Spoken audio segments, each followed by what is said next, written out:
All right, so today we're going to be looking at a little mini review of what we did last block day. So looking at classifying these 3 different types of functions, and today we're going to review when we're looking at equations and when we're looking at graphs. So starting with linear equations, remember they're going to be in this form of y equals mx plus b, and these equations, how you identify them as linear is you're looking for equations that have no exponents and no special symbols. So no absolute value bars, no square root bars, no exponents. If you just have this x to the first power, then that's how you know that it's going to be linear. Then you have to tell if our line is increasing or decreasing. So if your leading coefficient, if this value that is being multiplied by x, if that is a positive m, then that's how you know that your line is going to be increasing.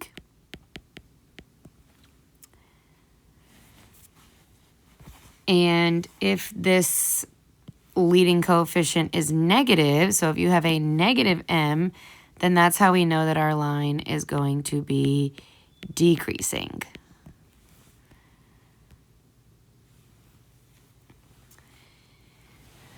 With our quadratic equations, the standard form of our quadratic equations is y is equal to ax squared plus bx plus c. Remember, we talked about there are other forms that you could see this quadratic, but the form doesn't matter. If you see an equation that has an x squared, so if you see that exponent of 2, not 3, not 4, not a square root, not an absolute value, but if you see x to the second power anywhere in the equation, that's how you know that it's going to be a quadratic function.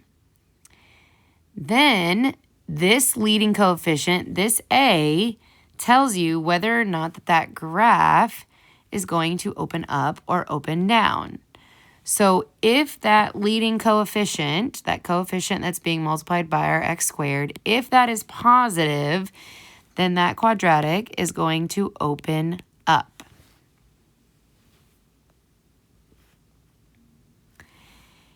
And if this leading coefficient is negative, then that quadratic is going to open down.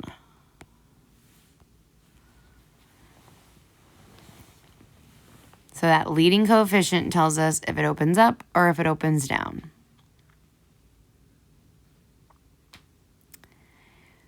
With our exponential functions, they are going to be in this form of y equals b to the x. And the way that we know that they are exponential is if x is the exponent. So in these functions, x is the exponent. That is the giveaway that it is an exponential function. X is the exponent. With our exponential functions, we are describing whether the curve is going to be a growth or a decay. And for these, you're looking at the base of the power. So if the base of the power, whatever x is being raised to, if that number is greater than 1, then it's going to be an exponential growth.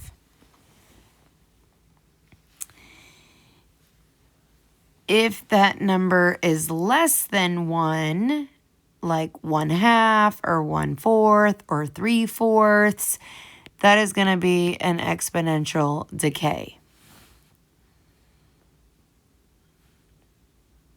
All right. So now that we've kind of reviewed those equations, let's look at the couple equations we have down here. Number 1, we have y is equal to negative 3x.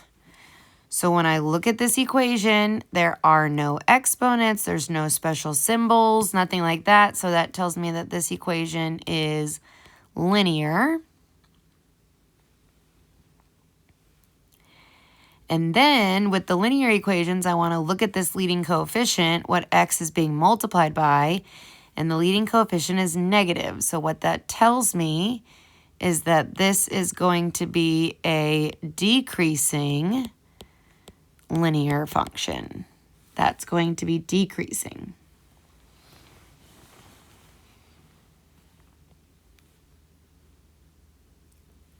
Then for number 3, that's our next equation. We have y is equal to negative x squared plus 3x minus 5. So hopefully what you notice in this equation is this exponent of 2. And because we have an exponent of 2, that's how we know that it is a quadratic. And then with our quadratic, again, we want to look at the leading coefficient. What is that x squared being multiplied by? That x squared is being multiplied by a negative 1. So since it's being multiplied by a negative, that quadratic is going to open down.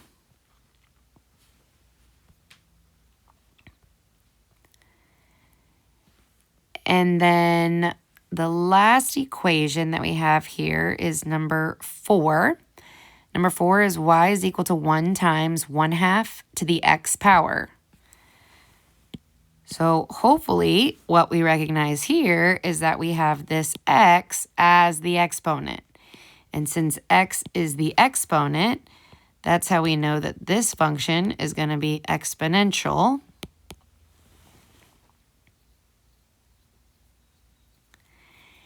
And then with the exponential functions, you are looking at this, the base of the power, and the base of the power is 1/2. 1/2 is being raised to the x power. 1/2 is less than 1, so what this tells you is that it's an exponential decay.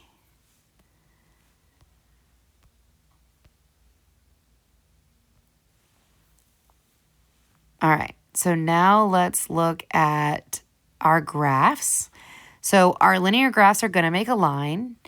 If our line is increasing, then when we look at it from left to right, it'll be going up. And if we look at it from left to right and it is going down, then we have a decreasing line. So you're going to look at graphs like you read a book, and as you look at it from left to right, if it's going up, it's increasing. If it's going down, it's decreasing. With our quadratic graphs, remember quadratic graphs make this U-shaped graph.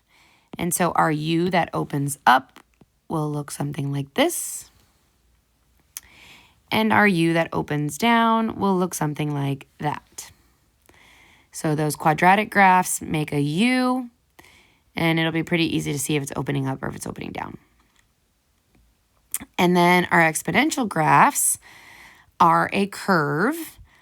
So if it is a growth, then you'll see that curve increasing as you look at it again from left to right, just like we look at all graphs. And if we have an exponential decay, then it'll be going down as you look at it from left to right. So it'll be curving down. So linear functions, line, quadratics, make a U-shaped graph, exponential, curves. All right, so if we look at this first graph, we have, hopefully it's very easy to tell that it is a U-shaped graph, which means it is quadratic. And it's pretty easy to see that it is opening up.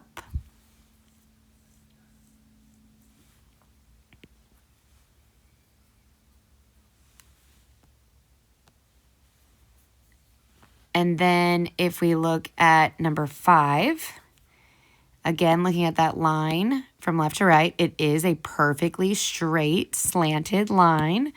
So hopefully we recognize that it is linear. And as we look at it from left to right, it is decreasing. So we will classify that as a decreasing function.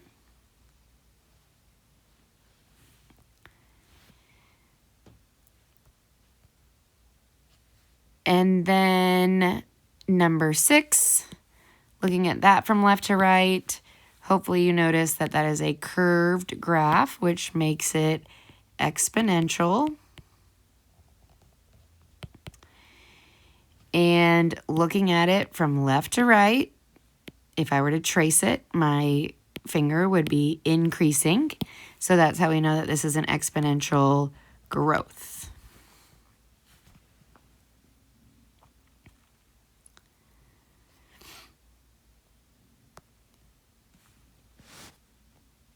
All right. This is not on there, but let's just add here with our little like mini review. With our linear functions, our tables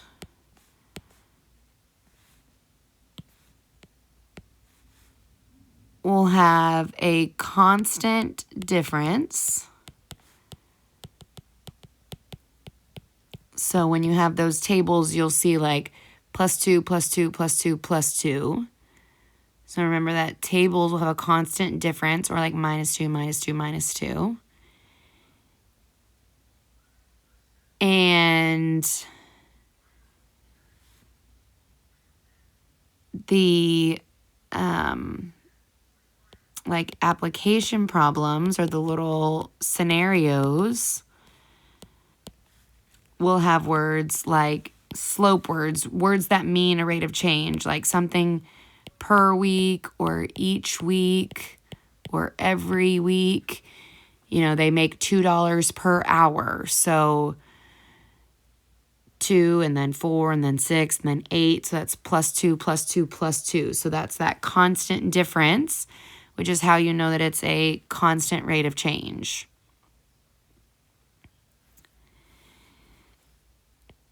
And then with a quadratic, and I'm just going to abbreviate it to say quad.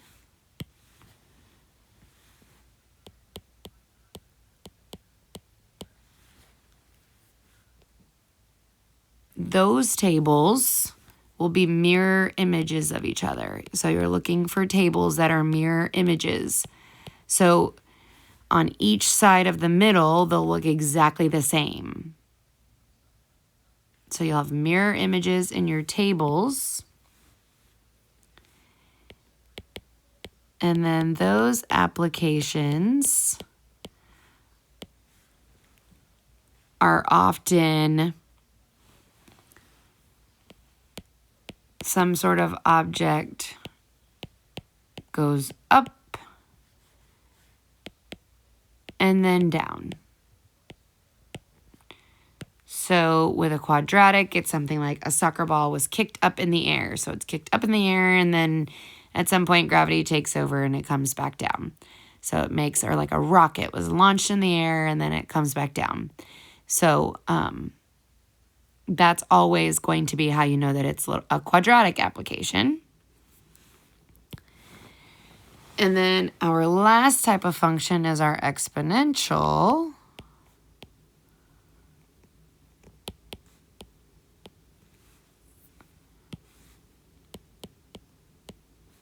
And our exponential tables will have a constant multiplier.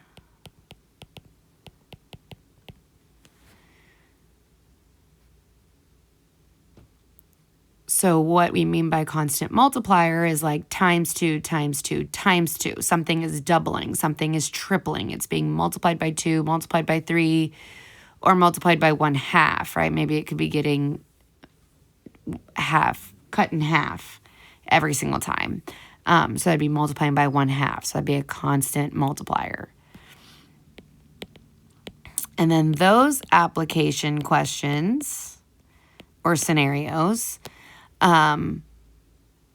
you could see those multiplier words like doubled, tripled, whatever.